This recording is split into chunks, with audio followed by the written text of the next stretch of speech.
Good morning. Or is it afternoon now? Good afternoon. Good afternoon. Good afternoon. Awesome. Welcome everyone to the 12th annual National Wear Red Day celebration and photo shoot. I am Lisa Payton Kerr, founder, CEO, and president of the Foundation for Black Women's Wellness. Yes! And host of today's event, along with our amazing Foundation for Black Women's Wellness team. For a moment, can we get the team members, wherever you are, to stand up and be recognized? Woo!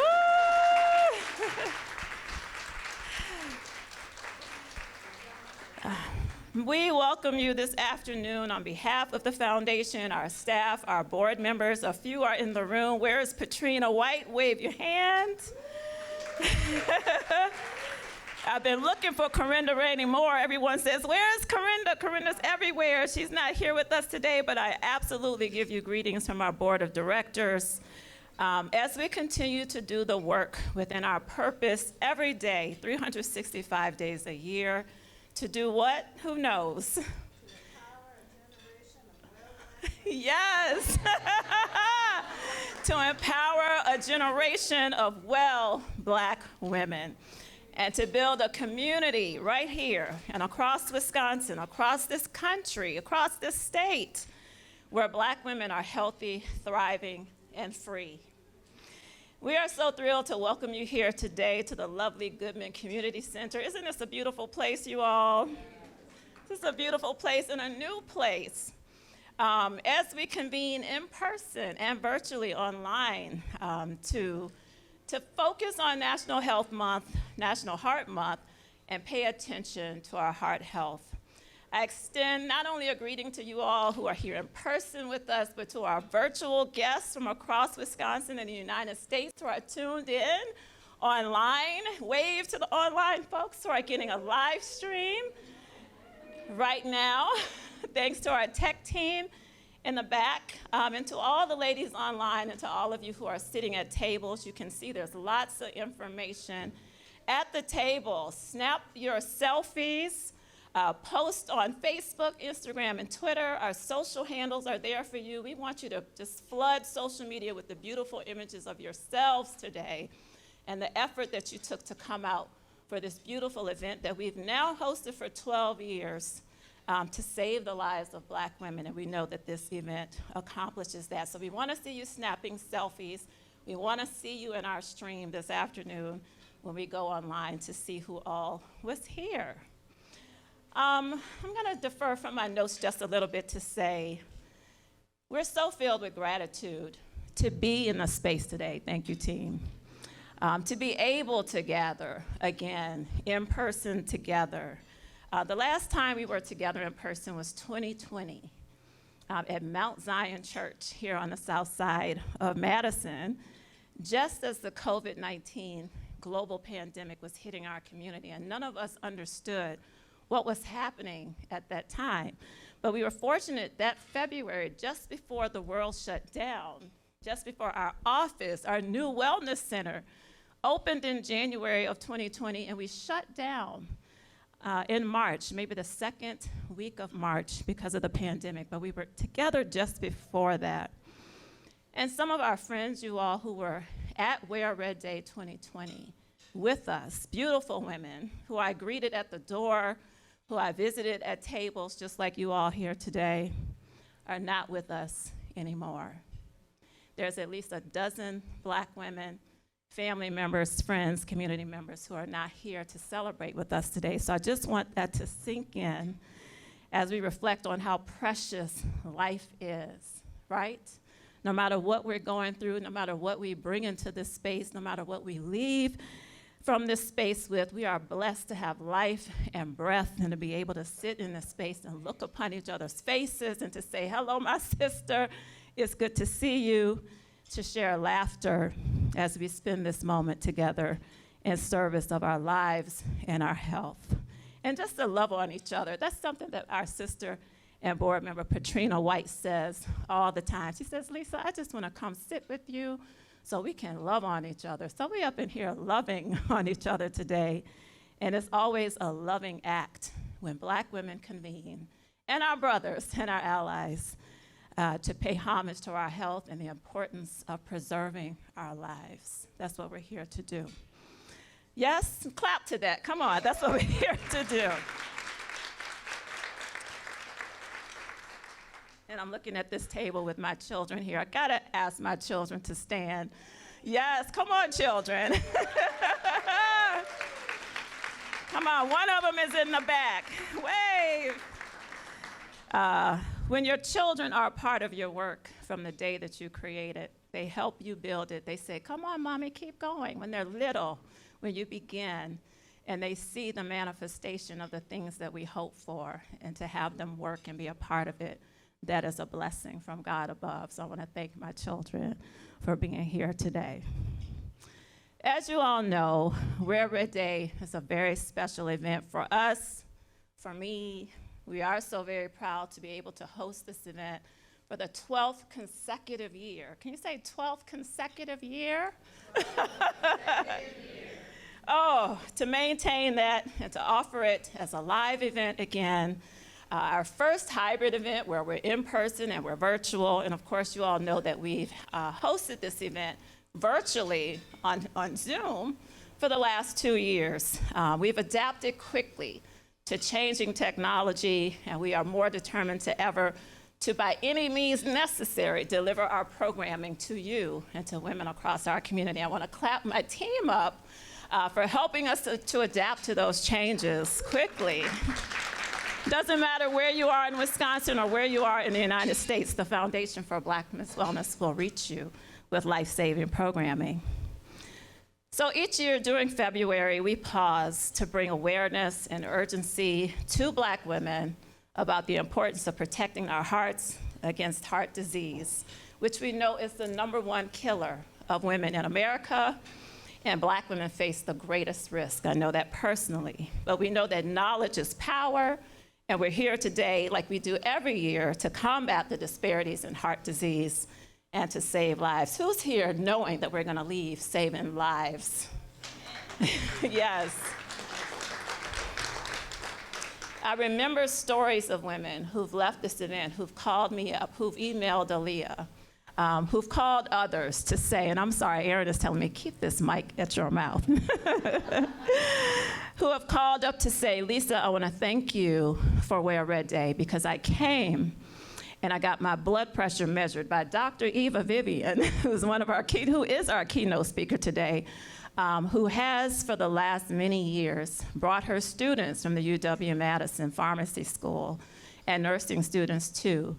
In previous years, we've measured blood pressure and sugar readings on site, and we've sent women directly to the emergency room when they've left this event, and they've learned that their blood pressure was sky high and at the point of being life-threatening, and they've gotten treatment that has saved their lives, and they've gone to tell that story to other women and men and their families, and it has changed their health, not only for themselves, but for their family members. They've changed how they eat, how they move, how they spend their spare time, and how they become advocates for others, understanding that as we experience change in our health, sharing that with the next woman can be life-saving. So this is a life-saving event. Listen intently to the information you're gonna hear today.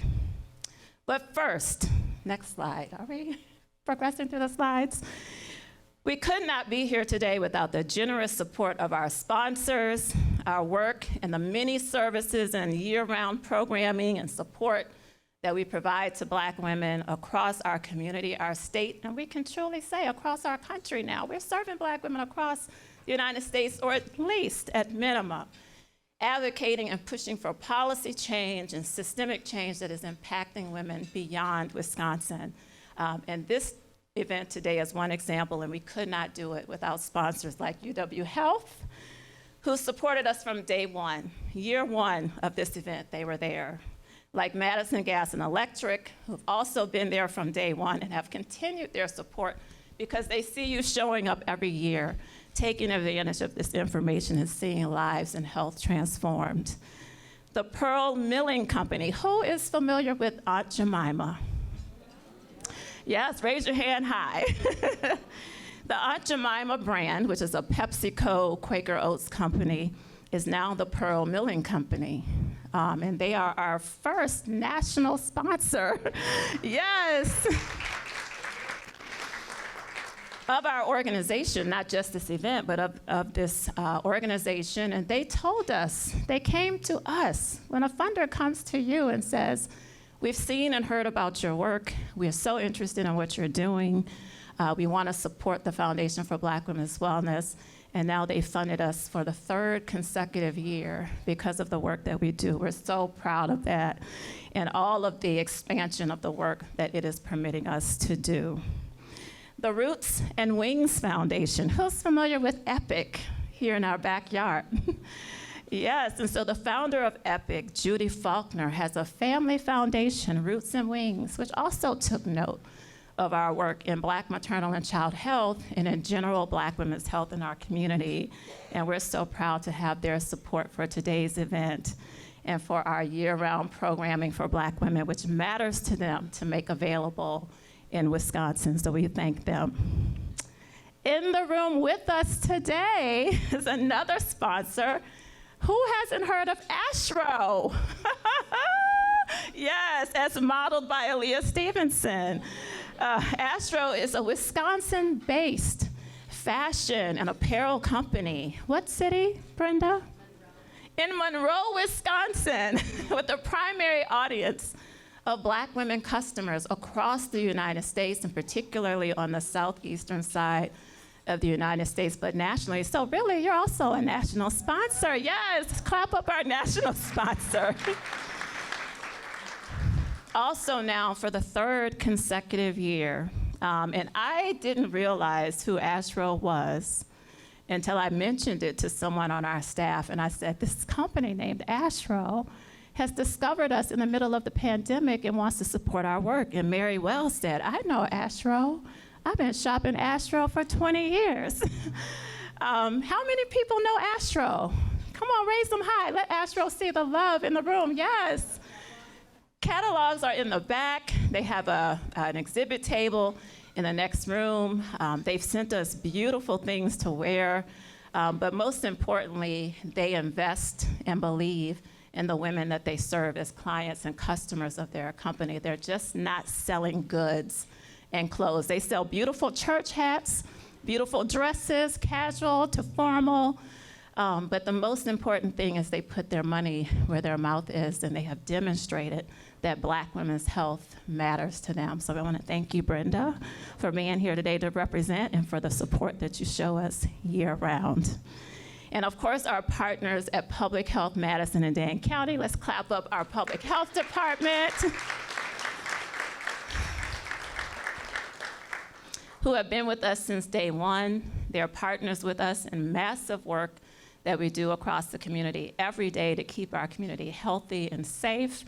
They are partners on the Saving Our Babies Black Maternal and Child Health Initiative. But before that, they've walked with us as we have grown our mission and our vision to truly transform Black women's health in Dane County and across Wisconsin. So we thank our public health representatives for being in the room today. So this event is so very important to me. Well, first, back up. Let's clap up all the sponsors. Let's do a loud, roaring clap. Yes! We remind people every single day, running a nonprofit is a challenge. Running a nonprofit in Wisconsin that focuses solely and unapologetically on Black women is especially challenging. And when you find sponsors and supporters and donors who continuously believe in a mission that is unlike most missions that they support across your state, it means a lot. And everything that we're able to develop, to offer at this juncture of our now 11-year history, we celebrated our 10-year anniversary of the Foundation for Black Women's Wellness this last year, and me and team had to sit back and say how blessed and fortunate we are that sponsors have stuck with us and new sponsors come to the table because they believe in what we're doing and they see the difference that we're making. They see how Black women are changing their power, their belief in their embracing of power, how they're receiving our message that we are the change that we seek, and they see us making change and growing change, and they hear testimonies and stories about changed lives, changed health, better birth outcomes, fewer incidences of disease, women getting healthier every day. There's a whole plethora of things that we have to be proud of,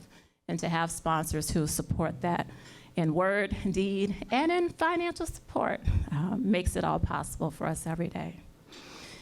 So we know the statistics, everybody. We know the impact of heart disease and what it does to Black women in our communities each year. The fight is so personal on so many levels, and you're gonna see in the next slide how personal it is. And for those who've been to this event before, raise your hand if this is not your first time. See, we keep coming back, I love that. You've heard this story countless times of the woman, the reason behind the work of the Foundation for Black Women's Wellness, behind Wear a Red Day, my beautiful, precious, beloved mother, grandmother, Roberta Payton, who succumbed to heart disease at the young age. And yes, 64 is a young age. At the young age of 64, congestive heart failure. And I see our pharmacists and our medical professionals nodding their head and knowing that no one is supposed to die of congestive heart failure at 64 years old, and certainly not 42, 37, 33. As you're gonna hear a testimony later of so many women whose pictures I can put up on this board for you to show that they were young women with families, children, grandchildren, jobs, businesses, communities that relied on them and that loved them, who are no longer with us today. And my mother is one of them. And all three of my paternal aunts who passed away at ages 57, 52, and 48 from heart disease, stroke, and other complications is unacceptable, and it's largely preventable, you all. Say it's preventable. Heart disease is preventable. And we're here to talk about that today. So Roberta and Lois and Marguerite and Barbara and so many other names that I can name. And those of you in this room, including Alia, who is a survivor, who is here to live to tell the story. Yes.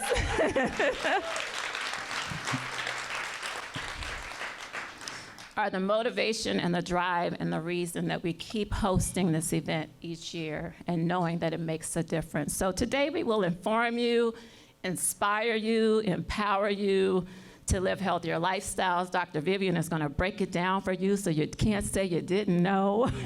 You can't say you didn't know and you weren't told, and then the responsibility is yours to act on that information. And then you're gonna take action immediately, right? We're gonna take action immediately. Small changes, big changes, somewhere in between. We're gonna make those changes to protect our health and our lives together. We know this event saves lives. We're reminded of that by the testimonies, so we continue that legacy today. And so with us today, look at this beautiful array of wonderful speakers who are sitting with us today, and they're gonna come one by one up today. And you guys can come join us up front if you want, or you can stay where you are. We've got chairs for you if you wanna sit, or we can do it one by one. But they're here to bring the knowledge and the power and all of the distinguished ways that each one of them will individually do. So Dr. Eva Vivian, who I'll introduce fully in a moment, and if that's possible. She's done so many things. She's been so integral to the life and history of the foundation. Her work is expansive across our community and our state and has national impact, and I'm sure she'll talk a little bit about that. Can I also just say, can I say it? Dr. Eva Vivian is a cancer survivor. Stand up. Woo, stand up. Folks said they need you to stand up so they can see you. Come on.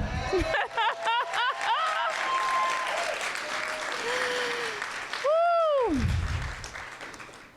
We exchanged some messages over the last few years, you know, some check-ins, and I saw your announcement to community, and I remember when all of your hair had fallen out. And we were all praying so hard, whether we spoke to you daily or not, and all of your Delta sorority sisters and everyone built a cocoon around you, right, to protect. And you don't ever know what the outcome of these things are gonna be. But to have Dr. Vivian walk into this room today and say, hey, it's so good to see you after all this time in the land of the living, with her hair growing back out of her skin, in her right mind and with her health, here to give this talk today, that is God Almighty, and we want to thank him for every blessing and bringing her back to health. And in our presence today, we thank you for saying, yes, we love you. Oh my goodness. We have Alia Stevenson, our Chief Development and Partnerships Officer at the Foundation and survivor, whose story some of you may have heard many years ago, but we felt it was important for her to tell it again, especially for younger women in the room who may not identify with heart disease as being a risk to you. How many folks are in their 20s in this room? How many folks are in their 30s in this room? How many of you believed before now that heart disease was not a threat to your health? Okay, well, good. You're one step ahead, because you're going to hear from Alia that it could be. We don't want it to be, and we're knocking on wood. But it's so crucial that you're educated to know the risk factors, the signs, the signals, because in her 20s, she was impacted, and getting care and identifying it early has made the difference for her to be sitting in this chair today. So we can't wait to hear that story. We have Diamond Wimbley. Raise your hand, Diamond. Diamond Wimbley is a soon-to-graduate student at the University of Wisconsin. She's also a very recent graduate of our Well Black Woman Institute Health Equity Training. Our Health Equity Training program, hailing from Milwaukee and Chicago, correct?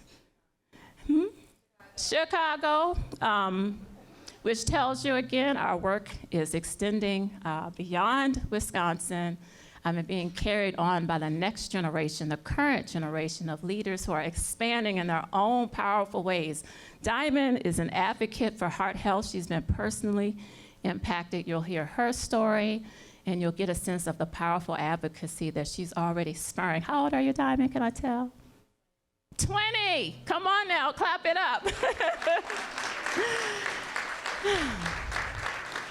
20, and leading the way already. We believe in you. We thank you for being here. Thank you for saying yes and allowing us to put you on stage to share your powerful story today. And last but not least, the beautiful Christine Russell. Stand up, Christine.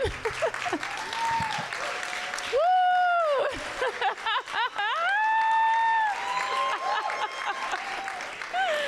Christine is coming up on her first year of employment with the foundation. Yes. As our first ever Director of Health and Wellness Programs. Yes. And all of you who have benefited from our programming this year have come into contact with Christine. All of you who are participating in Project Live Well have come into contact with Christine. All of you who may be a part of our Cancer Survivors Thrivers Circle, know Christine. All of you who are our Walk Ambassadors, come on, Walk Ambassadors. Our wellness ambassadors who are walking and leading across the state, and now we have wellness ambassadors in 12 states across the United States of America, led and spurred by our illustrious director. We want to thank you for being a part of this team, for helping arrange this beautiful event today with Janine Stevens and Aaron and all of our team members who are here today. And she will lead us through a wellness segment where you'll have to get up out of your chair and move your body, which you know the foundation is going to make you do. So we look forward to that from Christine. So you got a lot of good treats in store. And to kick it off, I'm going to invite Dr. Eva Vivian in just a moment up to the mic. But let's just talk about her a little bit. Dr. Eva Vivian is a distinguished professor at the University of Wisconsin-Madison School of Pharmacy. This bio doesn't do enough for me, but I'm gonna read it. This is the one I got. But she has received several teaching honors and awards at the School of Pharmacy and beyond. and has been recognized as an outstanding woman of color in 2014, which is saying too little, for her commitment to education and community outreach. And I'm a witness because she's been educating, empowering, supporting, and expanding outreach in this community since I met her at least 11 years ago, and maybe previously, and that's her MO. If you know Dr. Vivian, she's serving, leading, and reaching the people in a way that some folks who sit in academia don't do and don't prioritize. She's a different kind of professor. Dr. Vivian has been referred to as the researcher with a servant's heart because of her service to underserved communities in Madison and Milwaukee. She pushes for equity in our communities with a specific emphasis, one of the emphases, on diabetes prevention. And if you are a diabetes survivor, if you're living with the condition, do not leave this room today without talking to Dr. Vivian. Do not leave this room today without signing up for information about her HOPE program, which we're proud to partner with. There's a table in the back room. We want you to get information and be a part of something transformational for yourself or others in your family. Speaking of which, her Healthy Outcomes Through Peer Educators, AKA HOPE, project in Madison and Milwaukee focuses on providing African American community members with information and strategies to help prevent or manage type 2 diabetes. How many folks know someone living with type 2 diabetes? Yes, too many, and that is a cardiovascular disease. It falls into the range of heart disease, and so absolutely connect and refer your family members who are eligible for this program to sign up. Dr. Vivian is also the current president of the African American Health Network. How old is the network now, Dr. Vivian?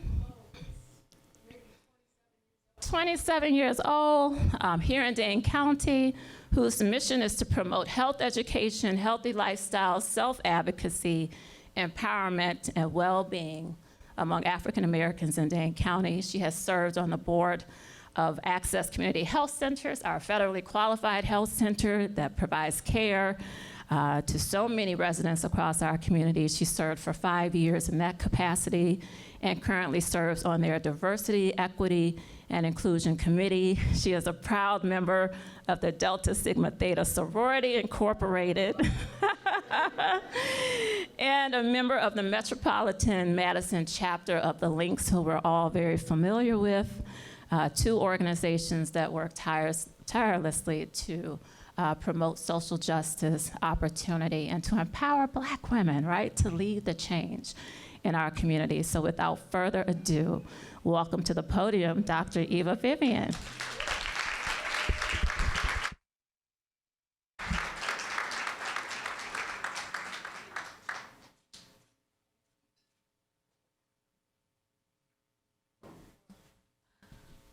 Wow, I'm just overwhelmed. It's such an honor to be here, and thank you for that beautiful introduction, Lisa. As Lisa mentioned, I am a cancer survivor, and I'd like to start my presentation with a prayer to Almighty God, because if it wasn't for Him, I wouldn't be here today to share my knowledge. So, Heavenly Father, thank you so much for allowing me to live and for you to use me as your servant to help others in this community. I ask that you bless everyone who's in this room and who's participating virtually. Help them to reach out and help others to be healthy so we can live out our lives and fulfill what you had planned for us. And I ask this in Jesus' holy name. Amen. Amen. Thank you. As Lisa mentioned, I am a professor at the School of Pharmacy.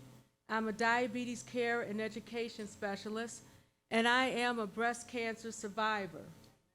For those of you that may have watched Spectrum News about 10 days ago, I was featured. I'm the first woman to receive the vaccine targeting antigens that can cause breast cancer in triple-negative women. Okay. Right here, okay. Can everyone hear me now? And I'm just so hopeful that this vaccine works, because triple-negative breast cancer affects African American women more than any other group. So while this is a talk today about heart disease, I want to talk a little bit about the mind, body, and heart connection, because all of these things are really related. I was diagnosed with breast cancer in October of 2019, and I had surgery that following month, and then I endured 3 months of chemotherapy, which started in December. And I could tell you that wasn't a fun Christmas. I literally laid on my couch most of the day.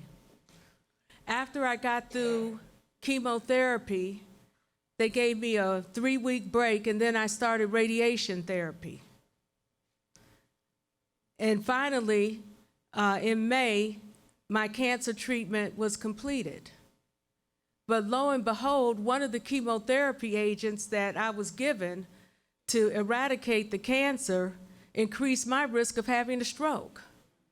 So 16 months later, I'm swimming in a swimming pool, and all of a sudden my head feels like it's about to explode. I get to the end of the pool, and the swimming coach said, "Oh, Eva, I have another drill for you." And I looked up at her and said, "Help." I opened my eyes later, and I was in the ICU with EKG leads all over my body. They told me I had a stroke. I'm like, what? I'm in the swimming pool swimming.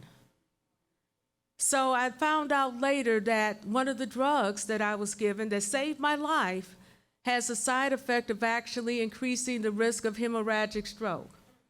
And I laid in my bed and I said, "God, I know you're not finished yet." I opened my eyes. They did a mini mental test. I passed it. Of course, I was kind of out of it when I came back to school. I tried to teach a few weeks later, and a couple of the students walked up to me and said, "Here's some flowers, Dr. Vivian. You need to go home and go to bed." So sometimes your students can give you really good advice. But all of these things are interconnected. And as a result, I'm on high blood pressure medication now. And I used to boast that I never had high blood pressure. But I take that medication because I'm trying to protect my heart. So we're going to talk a little bit about the mind, body, and the heart connection, because they're connected. Now, Lisa discussed some of the statistics. And unfortunately, as Black women, when we hear statistics about ourselves, it's not always very good. For example, we know about the United States maternal mortality rate, which this foundation has been really effective in combating.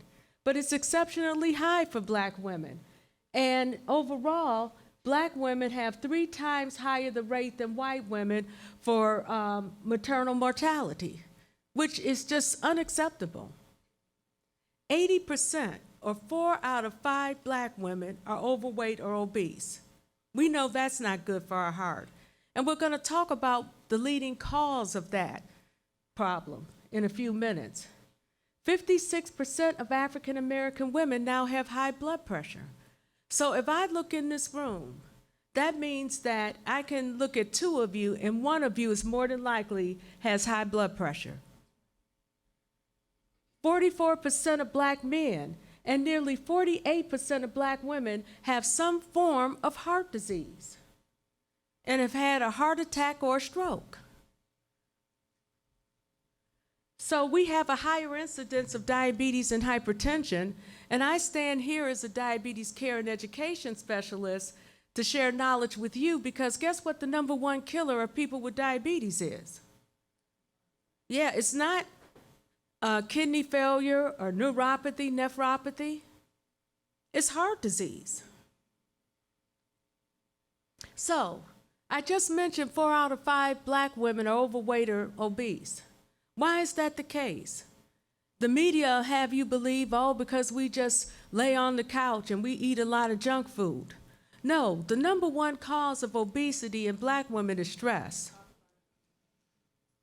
Look at all the responsibilities we have. We're often the primary breadwinner, and we take care of the household, In addition to living in a society that's embedded with systemic racism, that we've just learned to just have to ignore and try to truck on because we have to take care of our families. But that's a pressure, that's a stress that we deal with. It is a stress that most of America doesn't even have to face. So I want to start off by describing some of the symptoms of stress, because we become so used to stress because of our survival skills that we acquired from our ancestors that had to endure it. One of the common causes is headaches. A lot of women are given medication for migraine headaches when in fact the underlying cause of their headaches is stress. Anxiety. How often do you just wake up, you just feel anxious? You don't even know why that happened. You just have this anxious feeling. And we develop these coping mechanisms for this stress. And often it's overeating or undereating. I can't tell you the number of times I've been at work and somebody upset me, and the next thing I know, I go to the vending machine to get something to eat. I, of all people, know better. I tell all my patients, okay, this is what you should eat, this is what you shouldn't eat, this is gonna raise your blood glucose level, and I look at what I have in my hand. I'm like, Eva, what's happening? But then I had to realize, Eva, stop. Why are you going to the vending machine? So how can I replace this coping mechanism with a habit that's healthier for my heart? Chest pain. How many of you have had chest pain? See, that could be a sign of stress. Feeling overwhelmed, tobacco use, alcohol use. Often people grab a cigarette when they're stressed out. Stomach upset, sleep problems. I've had insomnia in the past and struggled with insomnia and wondered why. And I know that you should turn the TV off at least an hour before you go to bed, and you shouldn't look at the computer screen. But if you're upset about something that happened during the day and you take it to bed with you, you're going to think about that throughout the night, and that's going to affect your sleep. So it's important that you really look at your life and look at what's going on and ask yourself, why is this happening? What happened during the day? And what could be the underlying reason why I feel this way? So after recognizing the signs, some of the things we could do is try a relaxing activity. I was so happy when I read Michelle Obama's second book, and she said she picked up knitting, because I picked up knitting too. And I have to say, I think it was 2018, I knitted 25 hats. I guess I must have really been stressed that winter. But there she is with her items that she knitted. So she really enjoyed knitting, and that's something that you could do, but maybe just sitting in a room, reading your Bible, or just relaxing, finding something that you enjoy to do to just calm down, 30 minutes in a day. How many of you, when was the last time you took 30 minutes to just go somewhere and just relax your mind? See? Okay. And now I do it, but I recall I would wake up in the morning and run, and I didn't run until it was time to go to bed. It was no wonder I couldn't sleep. My mind was still racing. Also, I know people are, oh, get some regular activity. It does help. Getting exercise and moving, and Christine is going to help us, but find something that you like to do. One of the women that is in my study in Milwaukee told me, oh, I can't keep up with Venus, and many of you know who Venus is, don't you? And, yes, and so Venus was actually providing virtual physical activity classes. And she kept telling the women, you don't have to necessarily keep up with me, but do what you could do. And one of the women looked at me and said, oh, Dr. Vivian, I can't do that. I said, but you could do something. And so now there's a group of women in Milwaukee that meet 3 times a week and they walk. And they made an agreement that the only time they wouldn't meet is if the temperatures got below 0. So they dress up and they walk when it's 10 degrees. And that's really great. And walking does help you. Also, here are some of the benefits to being physically active. Whether you're gardening in the summer, or you go to a gym and work out, or you just go outside and walk. It reduces stress. We know it reduces cortisol levels, and cortisol is that fight or flight hormone. And it raises your blood pressure. So being physically active helps lower blood pressure and is good for your heart. Reduces anxiety. I replaced going to the vending machine with going outside and taking a walk around the campus. And that helped me a lot. I'm like, oh boy, I got to get out of here. I don't like the conversation in this meeting. I'm going to get up and I take a walk.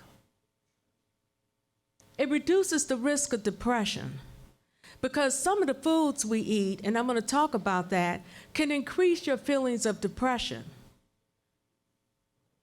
Improve social well-being. Find a friend to go walking with. You can laugh and talk.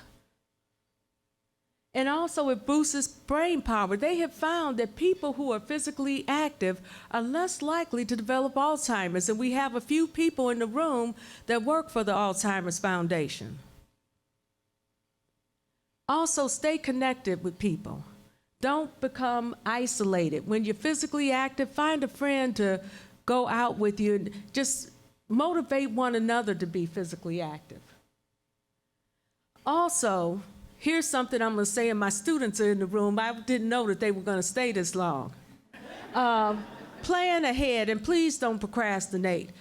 The students can attest that I tell them at the beginning of the semester, don't wait until the night or two before the exam to study. Study all along, and then you're stressed out 2 days before the exam trying to cram in 2 months of material in one night. If you're planning, I can tell you that Lisa and her group, Christine, they were planning this event that we're at today months ago. And look at how well organized it is. I'm sure that her staff is a little stressed, but overall, they've just done a tremendous job, and I just want to stop and give them a round of applause.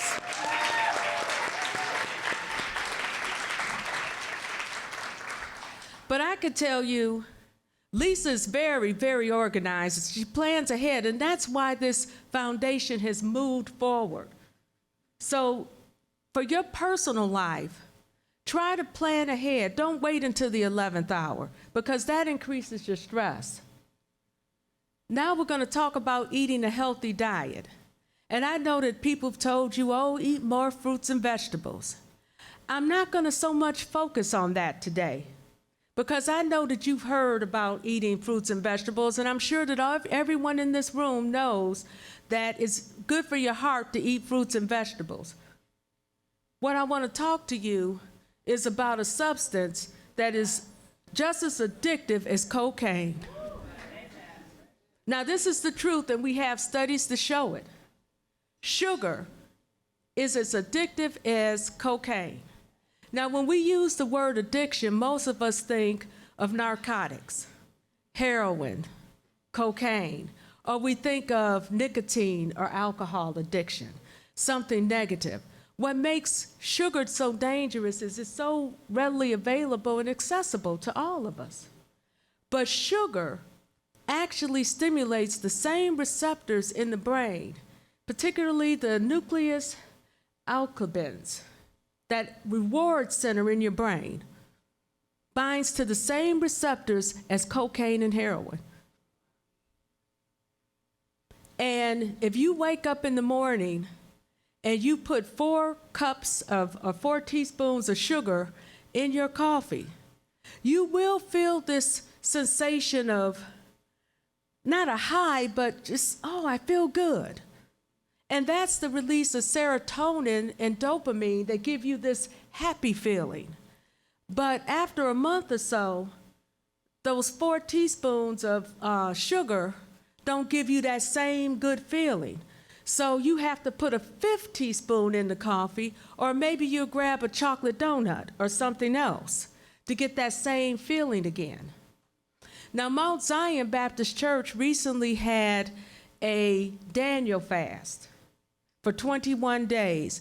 And for those of you that may be familiar with the book of Daniel in the Old Testament, Daniel, the Israelites were captured and brought into captivity by the Babylonians. And Daniel was a man of God, and he told the king, Nebuchadnezzar, that he wasn't going to sit at his table and eat that food, that he was going to eat the food from the ground. So Daniel, for 10 days, ate just fruits and vegetables. And he told the king that he would look healthier than the king and his men who ate at the table. And he did. Well, I was on that diet along with other people at Mount Zion Church. And after about a week, I started having these cramps in my leg. And I'm like, what's going on? It can't be a withdrawal from caffeine because I have coffee in the morning, but not every morning.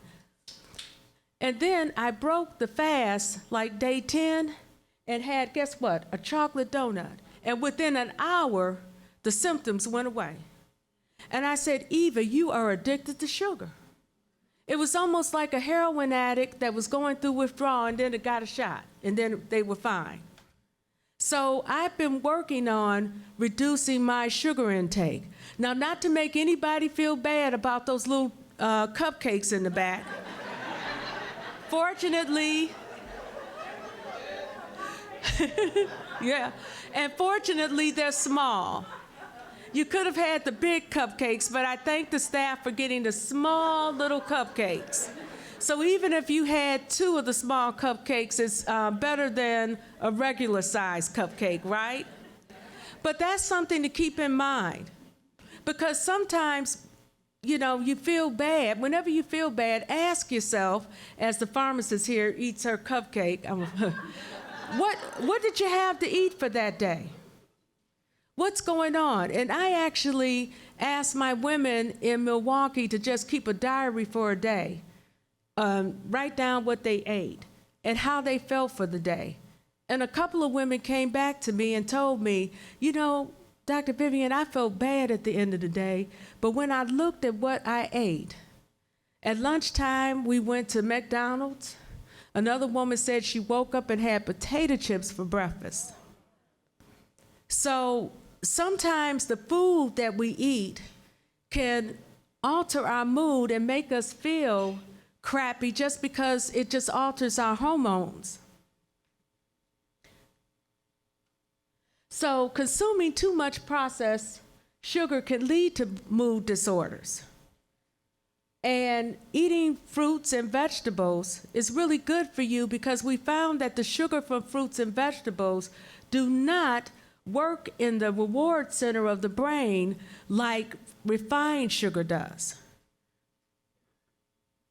And this can decrease the risk of depression that many people complain of. Finally, talk to your healthcare provider. It's really important. And I know that during COVID, a lot of people didn't want to be vaccinated because they didn't have a good relationship with their healthcare provider and they didn't trust their healthcare provider. And that's the healthcare system's fault. We need to know how to work with patients. But this is to each and every one of you in the room. You can fire your healthcare provider and get another one. Always keep that in mind. If you're not comfortable with your doctor, fire that doctor and get another doctor that you feel comfortable with. You have a right to do that. You have a right to see someone that's going to provide you with good information about your health. I am glad to help you in any way possible, but it upsets me when Black women come to me and tell me that the only time they learn about high blood pressure or diabetes is when they come to this event, because I should be reinforcing what you are learning when you see your doctors on a regular basis. So here's a statement from the Center of Disease Control. And they are saying that losing weight in a healthy manner really shouldn't revolve around a specific diet. And I know that many of us talk about different diets that we get on. The Atkins diet, is it better than Weight Watchers? But this involves a lifestyle change. And the last bit of information I'm going to provide for you is how your body works when you lose weight. When you weigh, let's say you weighed 200 pounds for the last 10 years and you lose 50 pounds. Well, okay, thank you. I got distracted. Well, let's say that you weighed 200 pounds and you lost 50 pounds.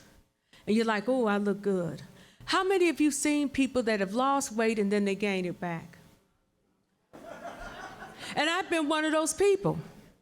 But what we don't tell people is what's going on in their body. You have a hormone called leptin, and that's what's called the satiety hormone, or I would say, I'd use the word satisfy. And when you eat a meal like you've just eaten, that hormone should be released and it tells your brain you're full. So you should know to stop eating. Then there's a hormone called ghrelin, and it's the hunger hormone. So let's say you get busy and you go to work and you don't eat all day, and later in the day you feel your stomach growl. That's the hormone letting you know that it's time to eat. Now, when you lose weight, your body actually sabotages you because it wants to go back to the 200-pound point. It wants to go back to that point that it was originally at. So what will happen is a person loses 50 pounds, they feel hungry even after they've eaten, because their ghrelin levels become higher after weight loss and the leptin levels drop. So you eat a meal and leptin should be telling your brain, okay, you're full. It takes its time. It doesn't give the brain the message soon enough. So you wind up overeating. So people that lose weight and then gain it back beat themselves up. But we haven't taught them that it's not their fault, that their body is working against them. And it takes about 3 years to be at that new weight for your body to become adjusted to being at that new weight. And that's why Weight Watchers encourages you to stay in their program even after you reach your weight goal. They want you to come back at least once a month, because if you don't keep up what you were doing while you were losing the weight, then you're going to regain it. So don't ever think of diet. I wish we could take that word out of our vocabulary. Just say lifestyle change. I'm just going to change how I eat. I'm not saying refined sugar should be banned, but just tell yourself, okay, once a week I'll have a sweet. I know that sounds restrictive for some people. And you know what? It sounds restrictive for me too, because I'm a person, I don't like. One less Starbucks. Yeah. See, I don't like any of the sweets that are on this page except for one. I would go for the chocolate donut. But like the sweet candies with the sugar on top, that would never tempt me. But I love chocolate. So I don't bring chocolate home, because I know that I'll overeat it. So that is the gist of what I wanted to talk to you about implementing lifestyle change to protect your heart. Proverbs 23:7. I know some of you saying, oh, 1 day a week? I can't do that. As she thinks in her heart, so she is. This is what God says about you, and He created you. If you see yourself as healthy and reaching a healthy weight and leading a healthy lifestyle, then that's what you'll be. But if you say, I can't do it, I won't do it, then you in fact won't do it. And finally, you have the ability to do what you need to do. These aren't my words. This is from Philippians 4:6 and 7. Do not be anxious about anything. So don't worry. There's so many things that can cause us to worry. And I've learned, I turn it over to God. There's some things you just can't do anything about. But in every situation, by prayer and petition with thanksgiving, present your request to God. And the peace of God, which transcends all understanding, will guard your hearts and your mind in Jesus Christ. Thank you.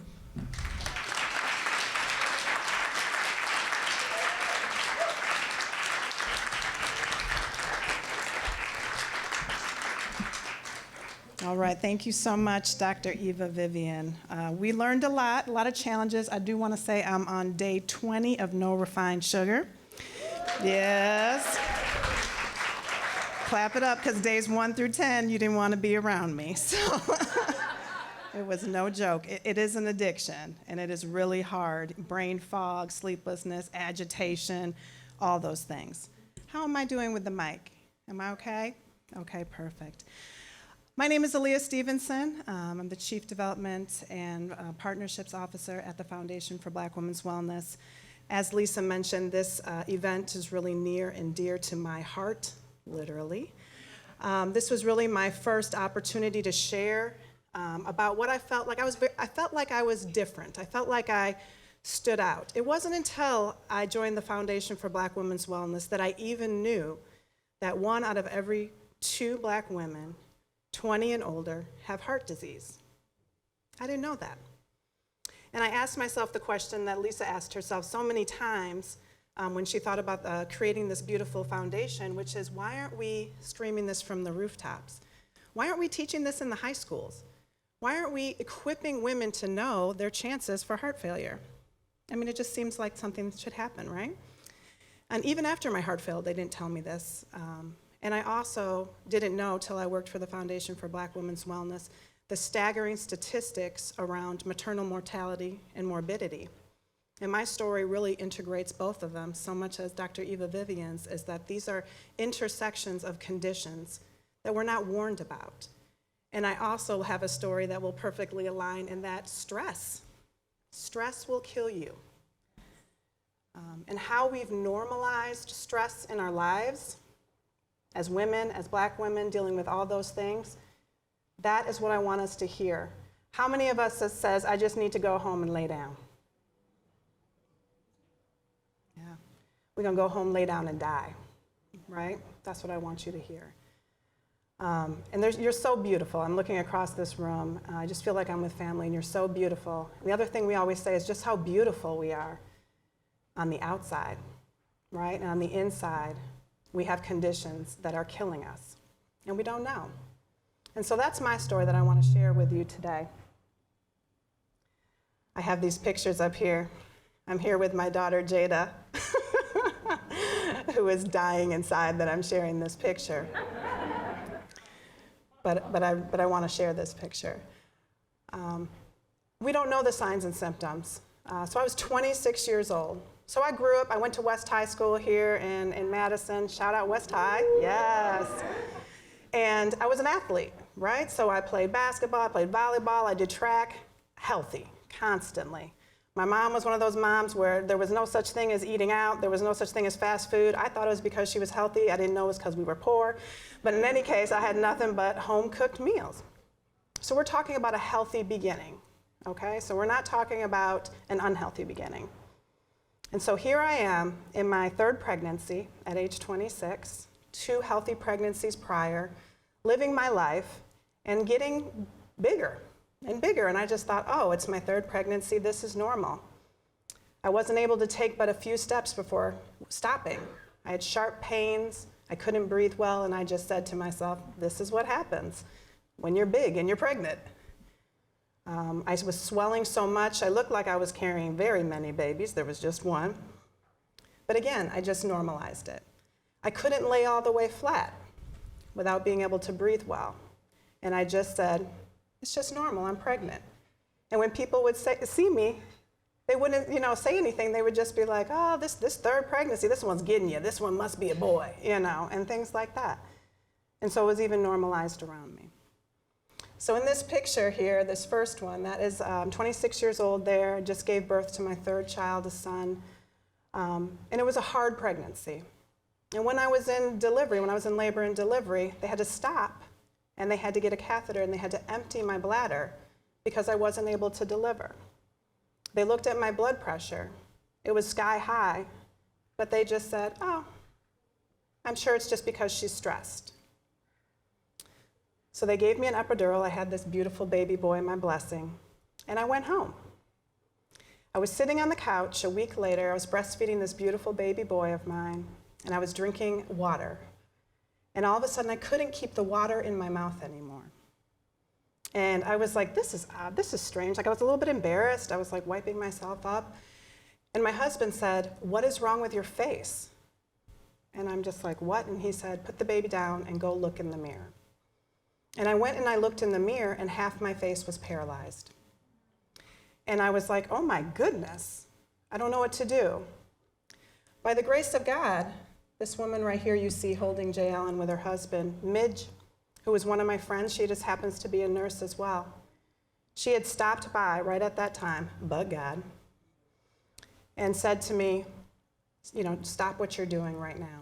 We need to take you to the doctor. And so I said, okay. So we went to the doctor. I was met by some attendees, some residents there in the emergency room. They took my blood pressure, which was sky high, and they said, you're just an anxious new mom. And then they looked at my face and they said, this is very common. It's just Bell's palsy. It happens in women after childbirth.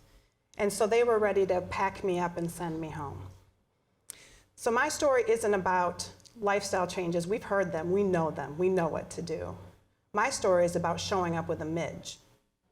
Look at the women that are sitting around this table with you and the men. These are your advocates. Bring someone with you. It will save your life. So here they're trying to gaslight me. Oh, you a new mom? I'm like, this is my third child. I'm not in school, I got money, so this isn't what it is. But they start to talk to you kind of like, it's okay, right? Anybody had that treatment at the doctor before? Like, you're fine. This will clear up. That's what was happening. And Midge was like, nah, we're sticking around. She said, give me the number of your doctor.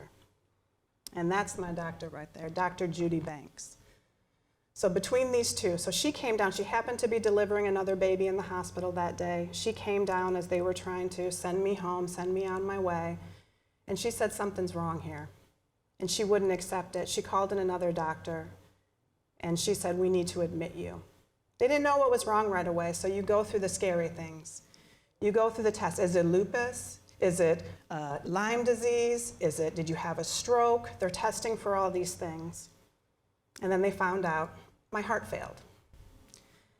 And I had no idea that this was ever a possibility for me. So the other thing I want to talk to you about is about having an advocate, having a midge. But the other thing I wanted to talk to you about is talking to your family. It wasn't until my heart failed that all of a sudden, people in my family was like, yeah, I got this condition. I have high blood pressure. So-and-so died of that. So-and-so dropped dead of that. Talk to your family. We got to talk about these things. I had no idea, and I was unprepared. I also didn't know the signs and symptoms until I worked for the Foundation for Black Women's Wellness. We can't go until we're in our 40s to have these conversations. Young people, healthy people, you're at risk. Also, if you can't have you a Dr. Vivian, have you a Dr. Judy. This black woman saved my life. She saved my life. She stood up to those other doctors and was like, nope, she's not going home. She's going to stay here with me. Your doctor matters. Fire your doctor if your doctor's not listening to you. It will save your life. So she came in, I was diagnosed, and my whole life had to change. They told me I couldn't lift any weight. How am I going to lift this big old baby, this 9-pound, 5-ounce baby I just had? They said, well, I was happy. They said, you can't carry the laundry. I said, well.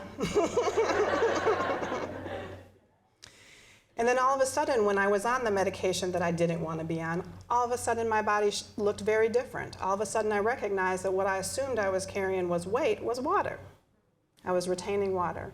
My body was fighting so hard to have my heart functioning that it was letting other things kind of go.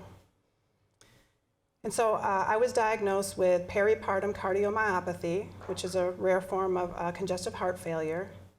And I began to have echocardiograms showing up, having a cardiologist showing up in the doctor's office with people that I would assume have heart conditions, right?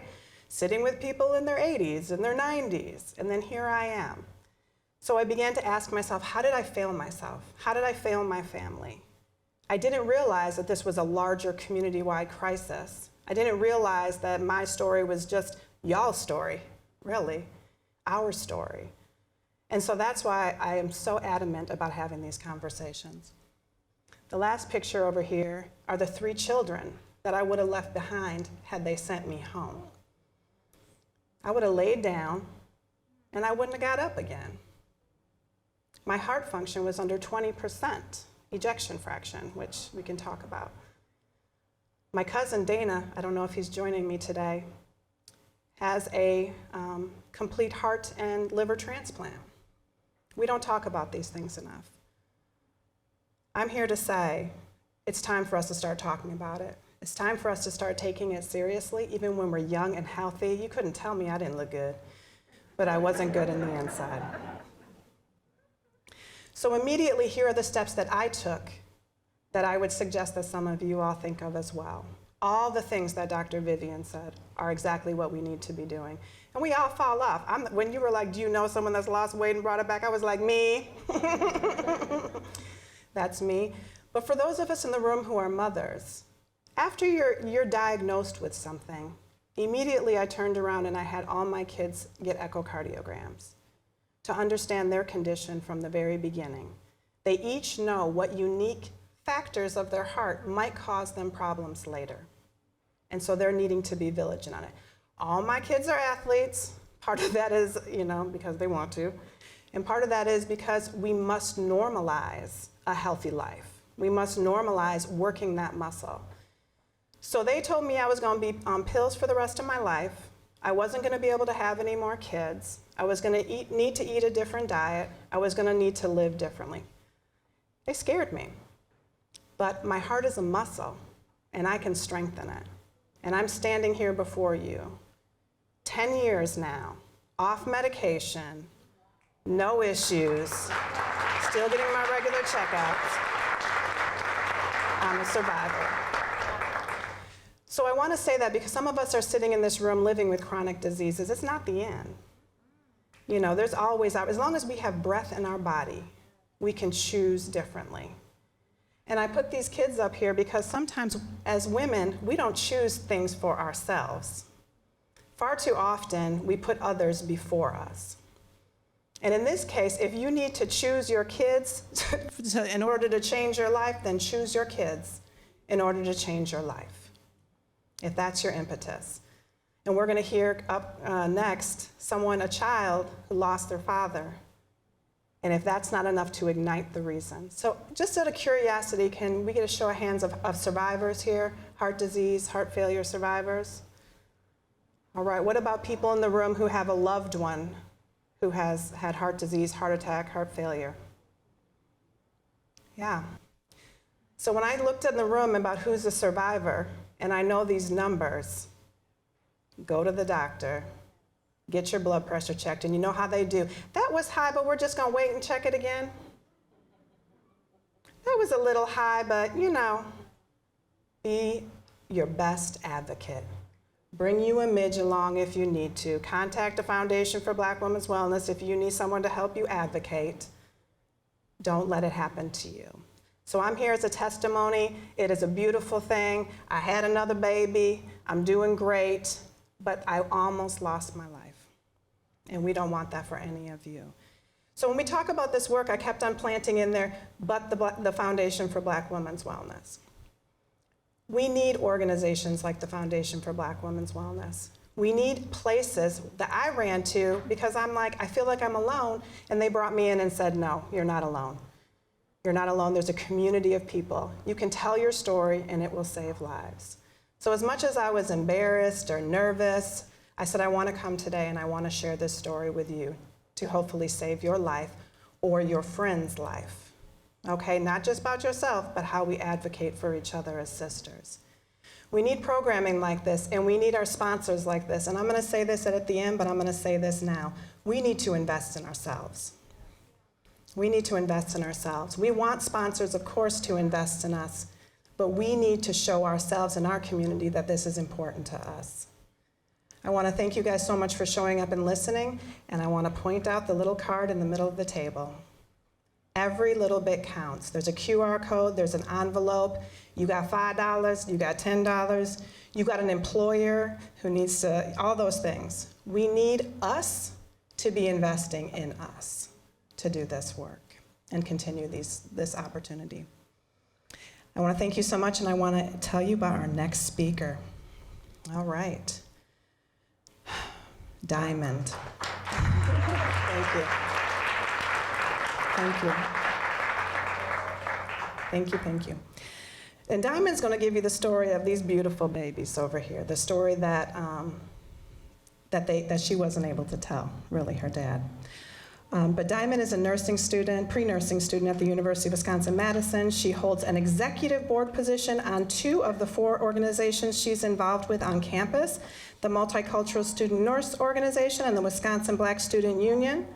Diamond desires to be a travel nurse and to contribute to a positive impact in healthcare and be an excellent representation for all people. Specifically, Diamond is an emerging healthcare advocate for the African American community, and as Lisa said, most importantly, she is part of the inaugural cohort of the Well Black Woman Institute. Let's give Diamond a warm welcome.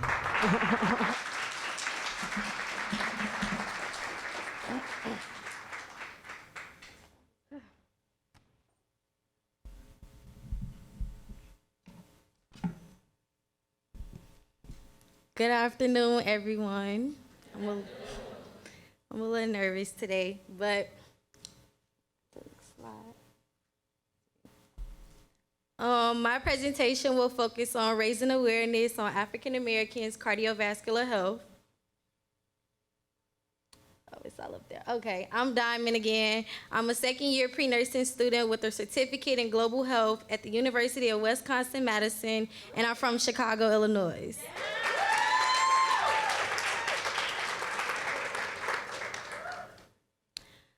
I'll specifically be focusing on cardiovascular disease, as heart disease is the leading cause of death in the United States and the #1 killer of Black women. This issue is so important to me because right before my transition to college on July 14, 2021, my father passed away at a very early age. He was 53 years old from congestive heart failure. I want to bring awareness to the fact that cardiovascular disease is a very prevalent condition in the African American community that stems from centuries of structural inequities within and outside our healthcare system. Some important information to know about cardiovascular disease is that it kills nearly 50,000 African American women annually. 48% of African American women ages 20 and older have heart diseases. Only 1 in 5 women believe she is at risk of cardiovascular disease, and only 58% of African Americans are aware of the signs and symptoms of a heart attack. Some root causes of this issue are institutional and individual forms of racism and discrimination against Black people. For instance, disparities in social determinants of health, such as education. African American women have experienced a lack of educational opportunities due to racism and discrimination.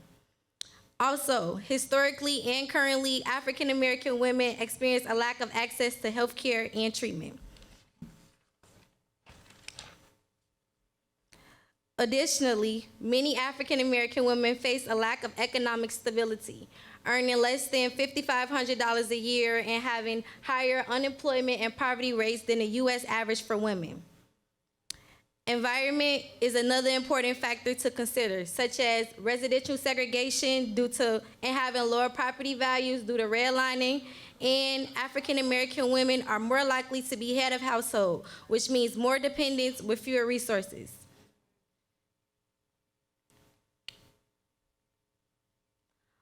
All of these factors can lead to stress, hypertension, diabetes, nicotine use, high blood pressure, sleep disparities, and other chronic health conditions, which can ultimately lead to cardiovascular disease.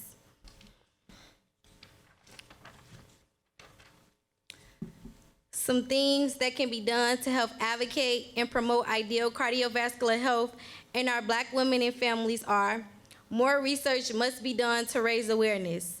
This looks like more community-engaged healthcare professionals informing African American communities of health disparities, specifically cardiovascular disease. Also, offering screenings in our communities and having more African American healthcare advocates can eliminate implicit bias by physicians, eliminate inadequate health support, and eliminate lack of healthcare access to our communities. As a sophomore in college, continuing my education is the most important step in working towards the change we deserve in our communities. Also, as a future traveling registered nurse, participating in more community-engaged work to help develop, implement, and disseminate prevention interventions in African American communities around the nation and the world to help promote ideal cardiovascular health.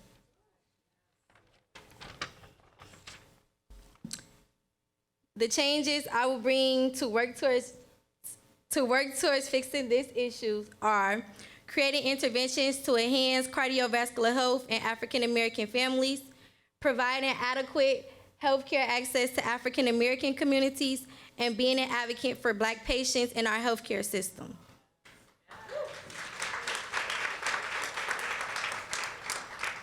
To help create change, it's important to have more community-engaged cardiologists and cardiovascular epidemiologists. Also connect them with the American Heart Association for more education resources on heart health, and partnering with the Wisconsin Heart Health Alliance, who provides advanced prevention, screening, management, and treatment of heart disease and stroke.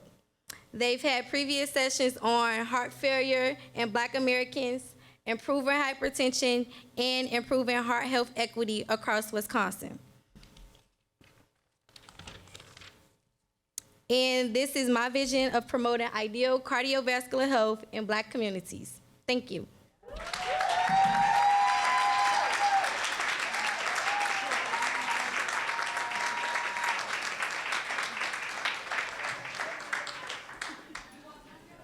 It's not my turn to speak, it's Christine's, but I just have to say, stand up and cheer on Diamond Wimbley.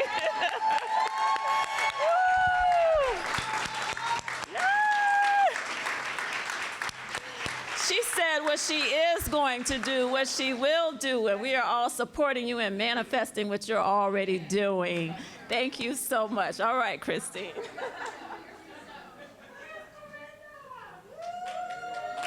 Welcome, ladies, welcome.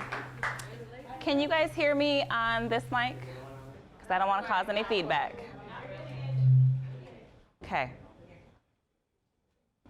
Use this one? Okie dokie. I'm ready.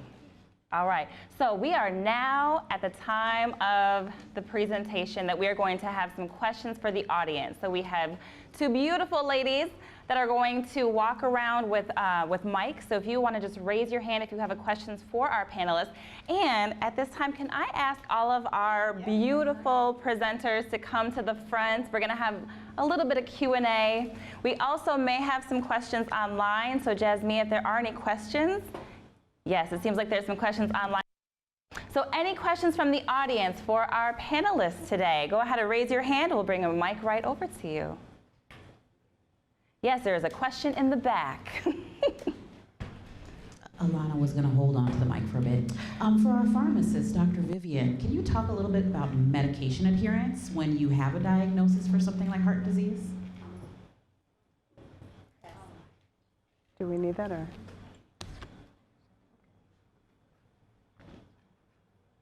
That is a very good question, medication adherence. And it's very, very important. It's important that you take the medications that are prescribed to control your blood pressure or to manage heart disease. If you're having side effects, just don't abruptly stop the medication and say, oh, this makes me feel crappy, I'm not going to take it. Mm-hmm. Contact your doctor and tell them you're having problems with the medication so that you can be reevaluated and perhaps they can prescribe a different medication. I can share a story about my own father who was diagnosed with hypertension before I started pharmacy school. And he was real stubborn. He didn't like his doctors at the VA hospital in Chicago, and he was on a type of blood pressure medication that I have to agree does cause a lot of side effects, but he wouldn't go back and talk to the doctors to get a different medication. So he went years with uncontrolled high blood pressure, and as a result, he developed chronic heart failure. And he was non-adherent consistently.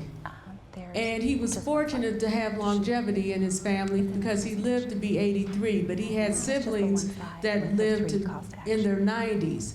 And I really believe he would have had a better quality of life if he had found the doctor that he could work with and be placed on the right medications. So it is very important.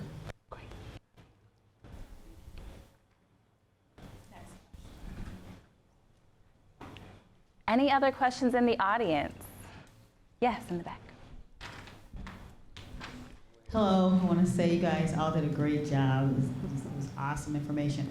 My question specifically is, do you deal with patients, people that don't really want to hear the truth? You tell them and then they want to make excuses that it's something else.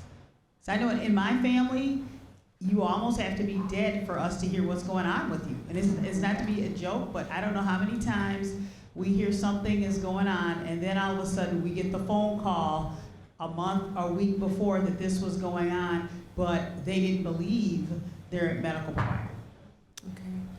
That's also a very good question, and that's why it's the responsibility of healthcare professionals to build a relationship with patients. When you have a good relationship with a patient, they're more likely to believe you. But if you don't have that good relationship, I mean, COVID-19 was a perfect example. African Americans have been abused so much in the healthcare system that a lot of them didn't go to their doctor to find out whether the vaccine would be beneficial or not. So they went to the media or they looked online and found misinformation. But it's important to be a trusted messenger.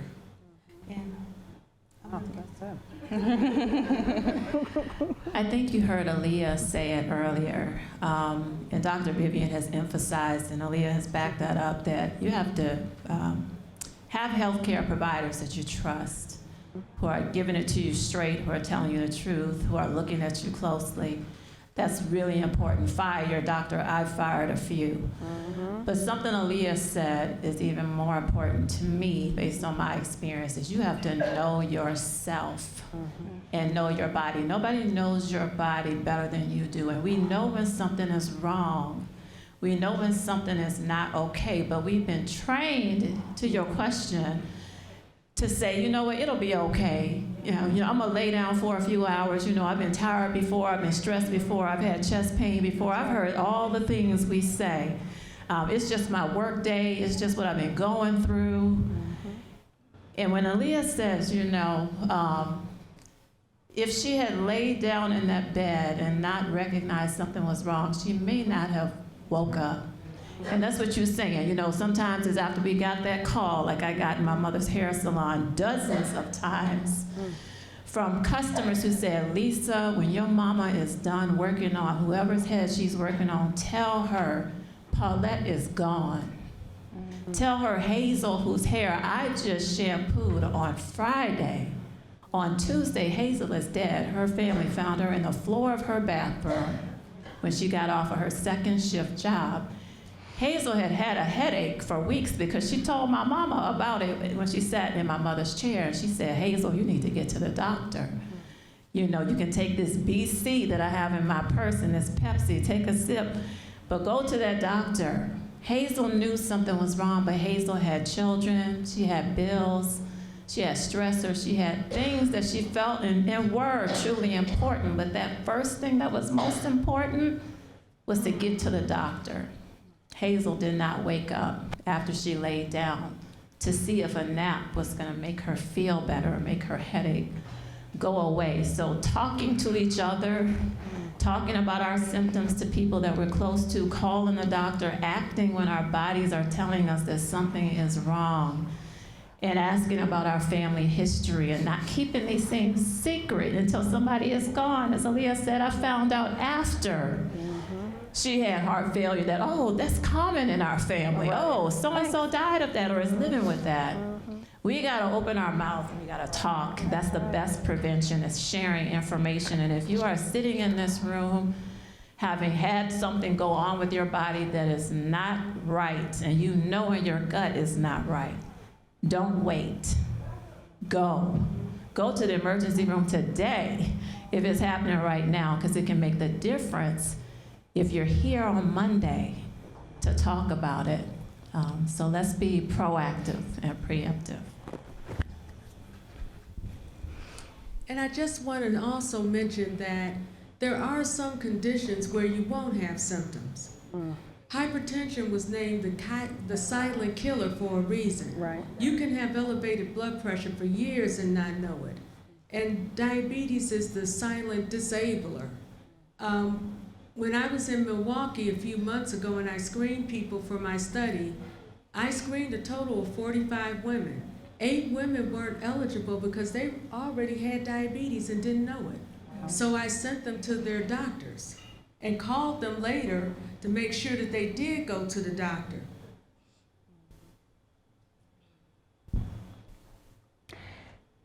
And that is time. If you guys do have any other questions,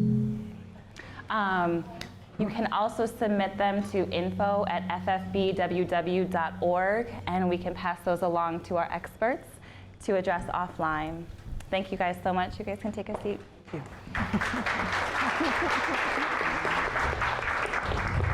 Thank you. Right. Man. Get the fun one. And yes, I wish we did have more time for more questions, absolutely. That'd be exciting. But we can always address the questions offline. Can you guys hear me with this mic? Is that okay? Okay. So now is the time for our fitness break. Oh, so cute. Y'all ready? Y'all ready? Y'all want to see my playlist? Before we get into the fitness break, But don't for those of you who know, I'm the queen of waterworks. And my aunt, I just buried her yesterday. She had a massive heart attack, and she was found alone.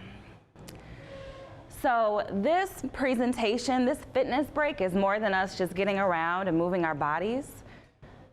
This is one step towards saving our lives, towards paying attention to what our bodies need, to honoring ourselves in a space of community. Because wellness and fitness is so much more than just eating our fruits and vegetables and shaking our groove thing, right? It's about community, it's about unity, because we cannot do this, nor shall we do this alone. Thank you. And you know what? I'm feeling good as hell today. I'm feeling good as hell today.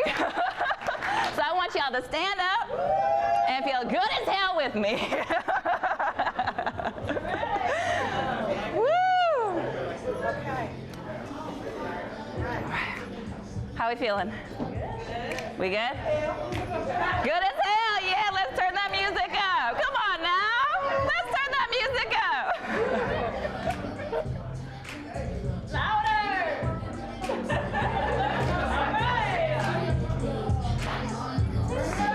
That's not my song. That's not my song. Can we do the fitness break playlist? But we needed time to get up and move around, right? She working on it. Yes, yes. What's your favorite song, y'all? What gets you up and moving around? Yes! Girl, I was gonna do that song too. I was so gonna do that song. Yep, this one right here, y'all. That's it. Oh, she feeling good as hell. You see what I'm saying? You see the transition now. Woo! Come on, y'all. Good as hell, y'all. Here we go. Here we go. Arms out. Good. Up. Woo! Here we go. Here we go. Just kidding. Take it up.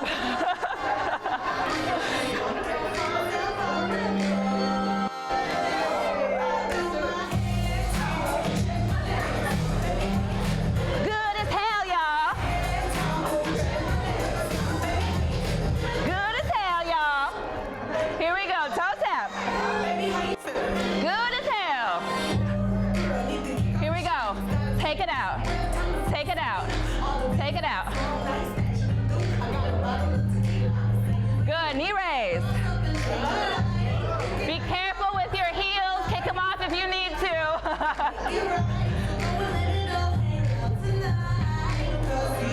Good, take it out. Good, add it out if you need to. Let's get you in front of our hair toss. How you feeling? How you feeling?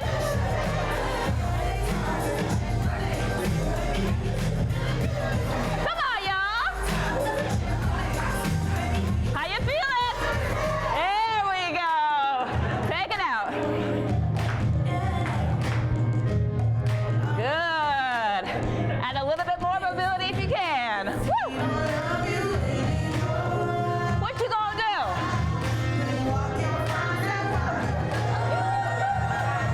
Here we go, toe tap. How you feeling? Hand toss. Check it out.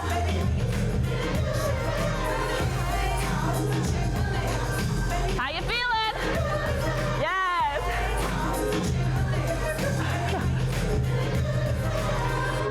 Toe tap. Feeling good as heck, y'all. Woo! Nice job, nice job. Truly, if you have heels, take them off. All right, let's get moving, let's get moving. All right.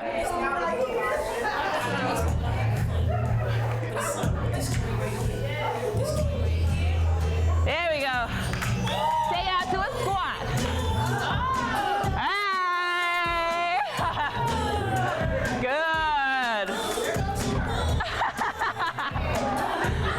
Good. Reach it up. Hey! Nice. Squat and reach. Squat and reach. Here we go. Squat. Reach it up.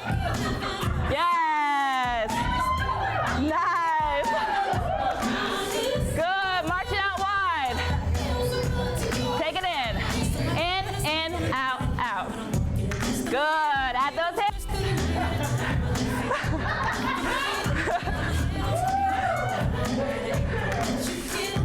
Good. Take it up. And squat. Woo! Nice.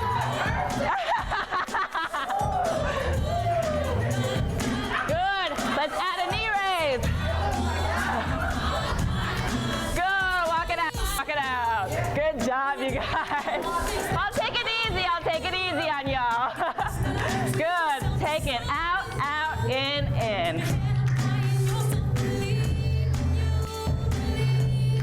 Good. Squat and reach. Can you get the theme for today? The theme for the song? Yes, I love this. Woo! Good. And march it out. Nice. Reach it out.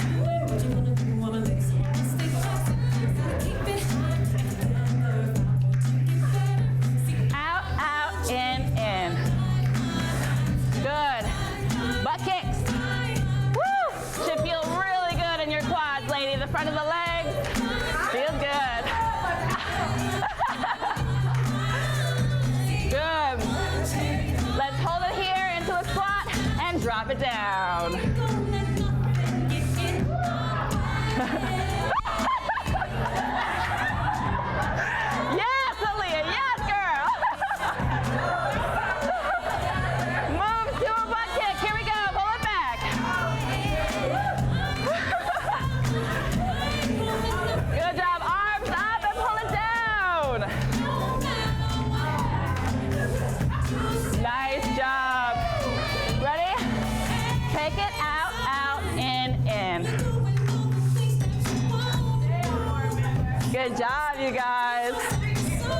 How's that core feeling? We keeping the core tight? Woo! Here we go. Drop it down. I want you to pull it back. Oh. Woo! Yes! Ready? March it out. Yes, this is your favorite part, right? Here we go, bring it out.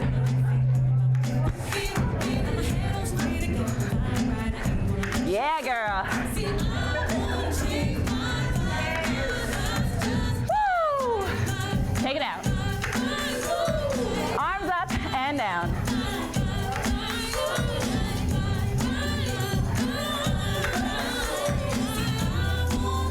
Take it in, out, out. Woo!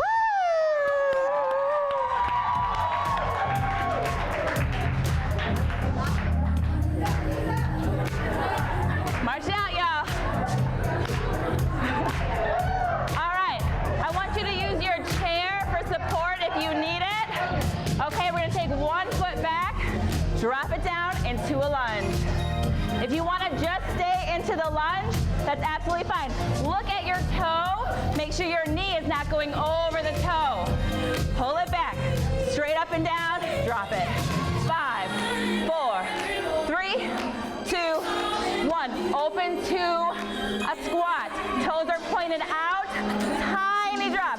Squeeze the glutes on the way up. Woo! Good. Bring the feet together, opposite foot comes back into the lunge on the other side. Using the chair if you need it.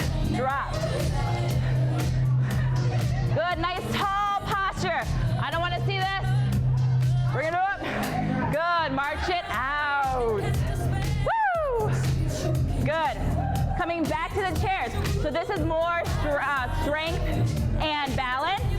Grabbing onto the chair, we extend the leg out. Tighten those glutes. Lift. 10, 9, 8, 7. Nice tall posture. Yes. 2, 1. Yes, thank you, Astro, for the fans. Switching to the other side. Take that foot back. Tighten the glutes. Lift it up. 5, 4, 3, 2, 1. Beautiful.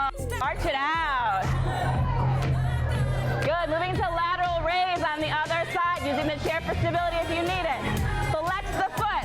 Foot is flexed, not that high. I'm just showing you. And bring it out. Good. Keep the core engaged. The stabilizing leg has a slight bend to it. Good. Straight out for 5. And march it out. Woo! Ready to switch to the other side? We gotta be balanced in more ways than one. Let's bring it out. Out. Woo! Good job, you guys. You're gonna feel this in your glutes tomorrow. 5, 4, 3, 2, and 1. March it out. Ready for core? Woo! Bring the knee in. Good. This is what you asked for. Good. For 2, 1. March it out. Good job. Lateral crunch.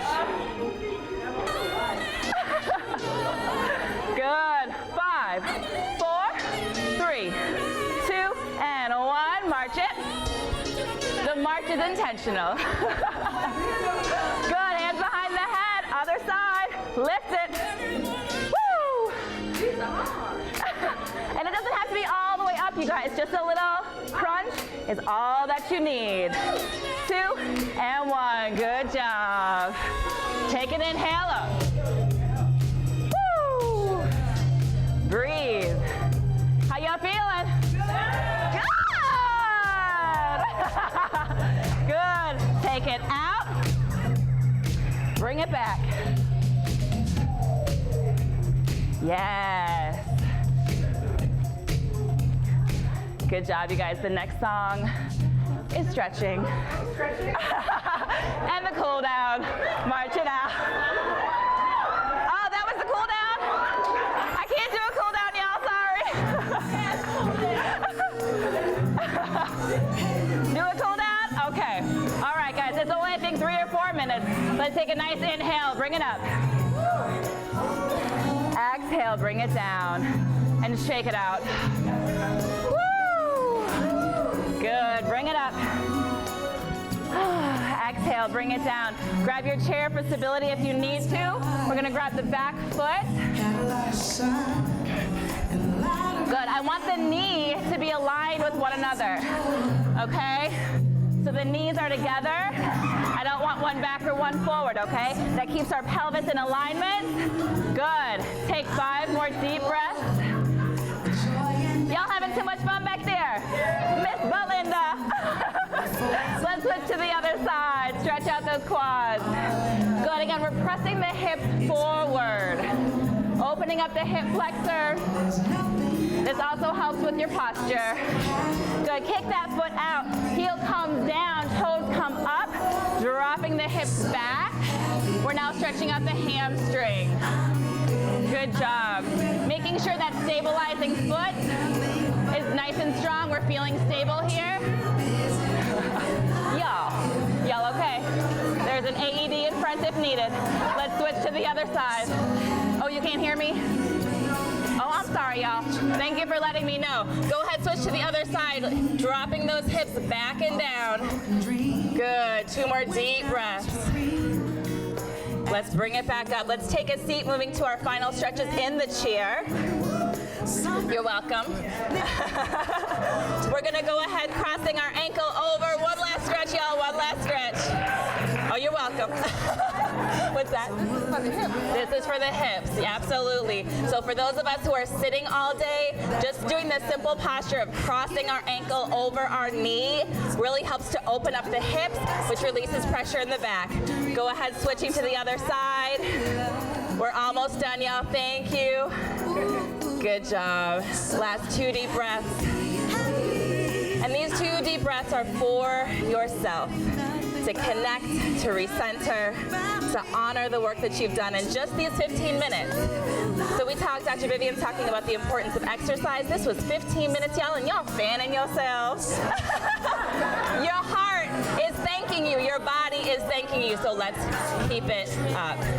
All right, so we have our final call to action. Grab a drink of water. Please keep yourself hydrated. So our final calls to action is 1, and now, I'm challenging you, because today is a weekend, to call your doctor on Monday.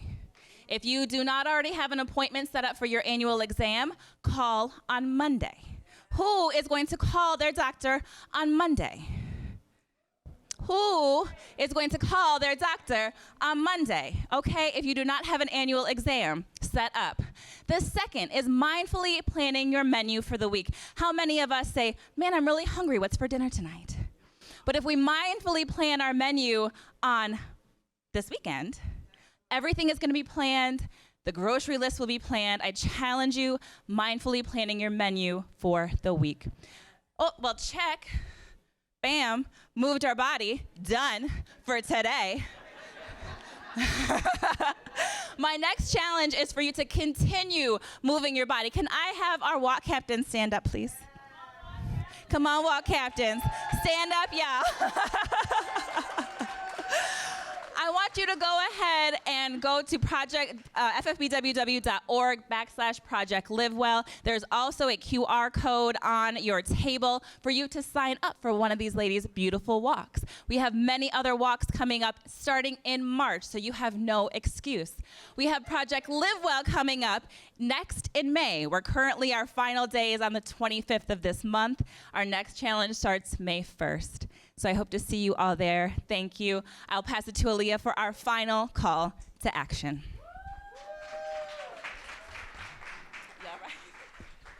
Oh my goodness. Oh, your water's here, Christine. Okay, y'all. I was ill prepared. No surprise what the Chief Development and Partnerships Officer is going to talk about. And I just want to shout out the many ways. I don't mean to call people out, but we give what we can. We just had someone stand up who happens to be one of our walk ambassadors. But this person, Erica, also opened the door for me to show up at her organization. So on Tuesday, I get to talk about the Foundation for Black Women's Wellness and all the wonderful work that we can do. So the ways that you can help and support us getting our word out and transforming Wisconsin, empowering a generation of well Black women, inspiring the type of sisterhood and movement and growth that we see here today is through giving. Giving of your time, giving of your treasures. Again, you can scan the QR code in front of you. There's envelopes anyway.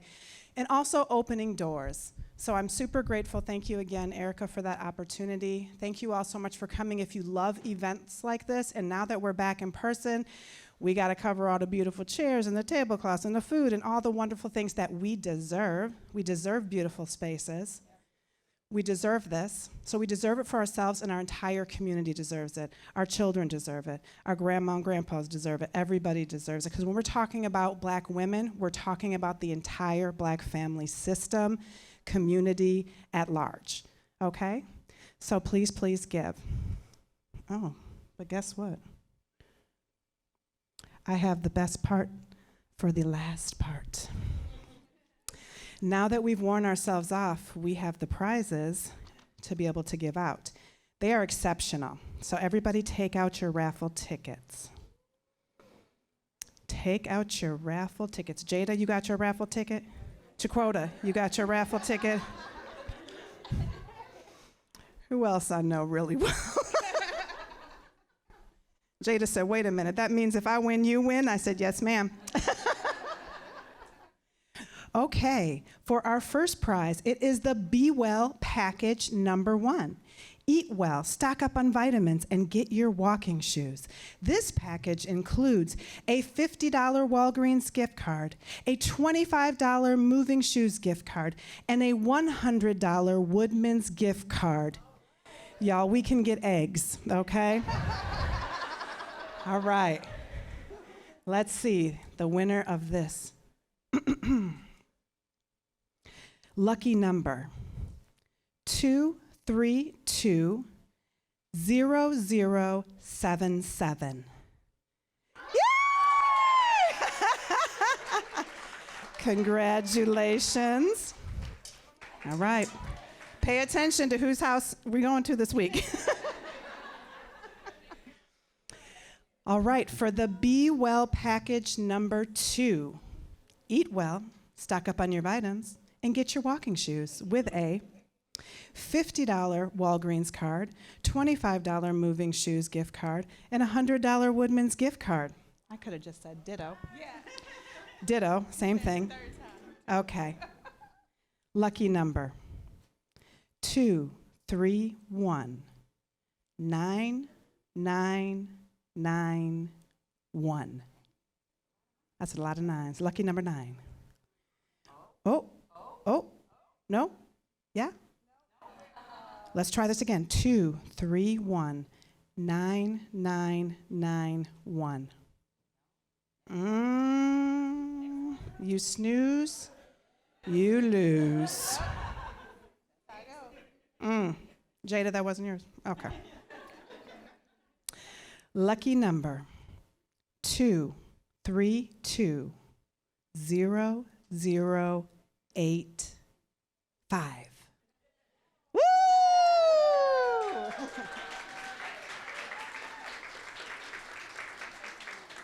Yep, thank you. For the same package. Okay, we had 3 of them. Thank you.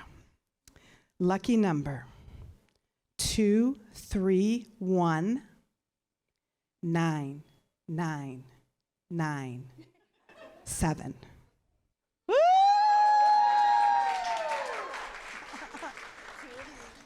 Okay, thank you.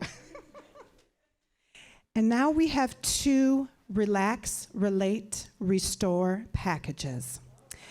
These packages, Jada, be ready. These packages are a $100 gift card to Needed Relief Day Spa. Jesus. Let it happen. This is the lucky number. Ooh, lucky number 232 0 0 0 0. Again, 232 0 0 0 0. Oh, okay. You snooze, you lose. Next. Oh, I don't even have to, I already know who won it because they put their whole name, address, phone number, email, everything on it. Shaquota!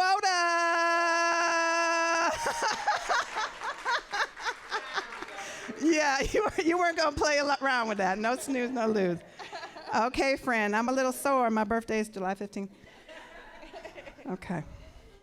All right, for the second Relax, Relate, Restore package, and final Relax, Relate, Restore package, lucky number 232 0032. That is 232 003. Hey, Sarah! Woo! All right. Well Black Woman Institute. Shout out Well Black Woman Institute, fellow. Woo! Okay. 2 more for the in-person folk, and then we're going to move to our virtual winners. Okay. So for this package, it's the Nourish and Flourish package. These include a Well Black Woman swag bag, plus $50 to Festival Foods, plus $25 to Georgia's Flowers, okay? And the winner is lucky number 232 0074. 232 0074.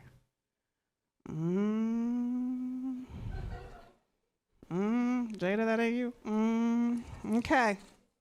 You snooze, you lose. All right. Lucky number 232 0037. Yes! Woo!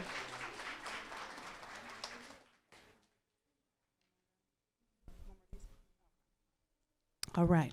For our second Nourish and Flourish package,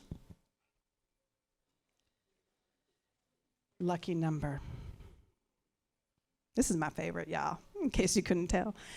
232 0062. Hey, is that Felicia? All right, Dula. Yes. Okay, thank you. Okay. And now for our virtual winners. We all get to be a winner. Wait, how do I know? For our most active virtual attendee, who's going to receive a $100 Amazon gift card, the lucky winner is Angela Byers-Winston. Congratulations, Angela. We wish you were here. And for our last $100 Amazon gift card, Aaron's walking away. Who is the winner? Oh, what? Oh. Oh. Oh. Oh. Oh. Shaquana! Winner, winner, chicken dinner. I hope they're cute. Okay, that is it for our posts and our gifts. Thank you so much for joining. I'm going to bring Lisa back up for our final words. Can I get the full foundation team up front with me just for one moment? Yes, Janine, are we forgetting something? Okay, come on, team, come on to the front.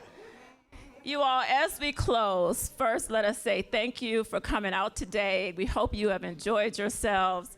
Before we leave, I must have you cheer up our Foundation for Black Women's Wellness team, who makes absolutely everything possible that we do at the foundation. I also want our board members who are here to stand where you are. Yes!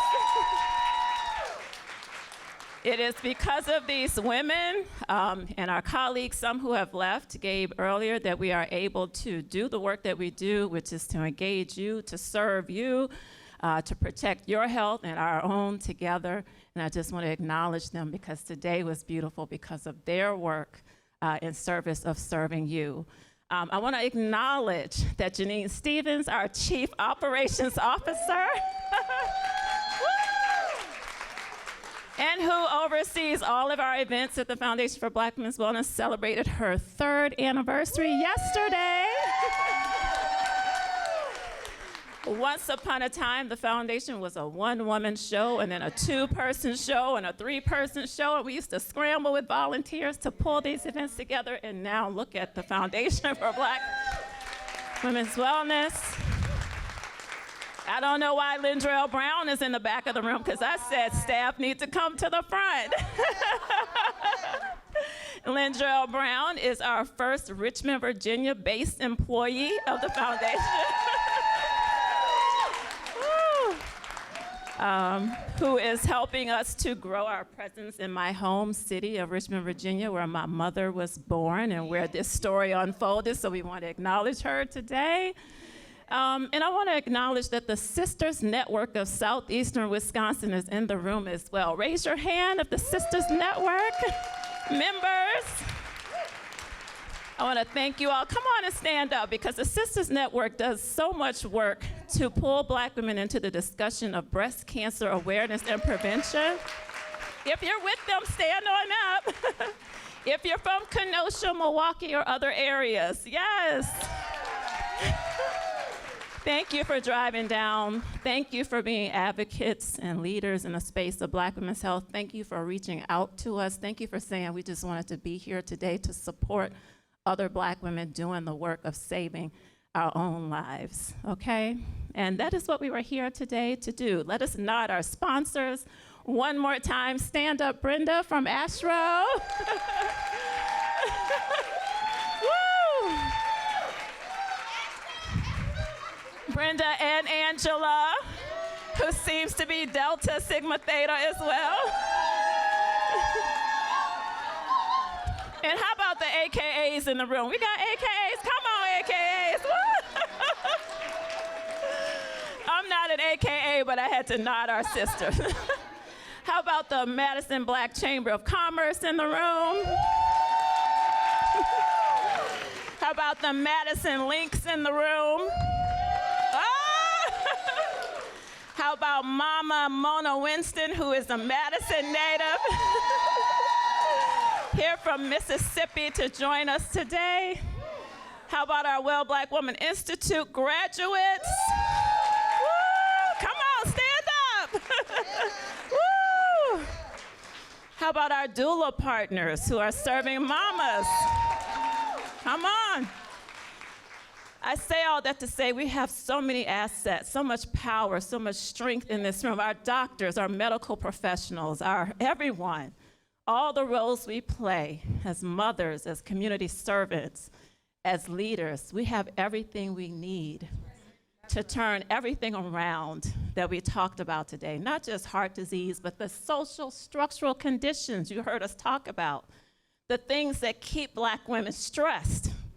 We don't accept that anymore in 2023, right? This is our time and our age to transform the world that we live in, starting with ourselves, starting with our hearts. I love this fan right here. Taking me back to church. Taking me all the way back to church. We have everything we need to save our own lives, to transform ourselves, our families, our communities. You've gotten so many steps today that you can take back home to start today. Small steps, big steps if you want to, but there's nothing standing in our way of having the lives we deserve. You hear us say that every day, Black women deserve. Get your Black women deserve t-shirt from the table in the back. Get your Well Black Woman t-shirt, because when you wear those big, bold words on your chest, as Dr. Vivian said from the scripture, as she thinks, so she does. As she thinks, so she is. We are well Black women, and we deserve the best. And we don't have to wait on anybody to bring the best.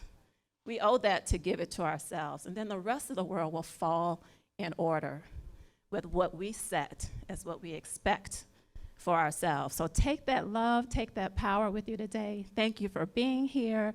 We expect to see you back here next year. We expect to see you at Black Women's Wellness Day, September this year in person. Yes, we also expect to see you at the Black Maternal and Child Health Summit virtually on April 20th. Check our website, FFBWW.org. Be a part of this movement, this work. Look at us today, standing in health and power. This is what we're about, and we love you. Thank you for coming. Bye-bye.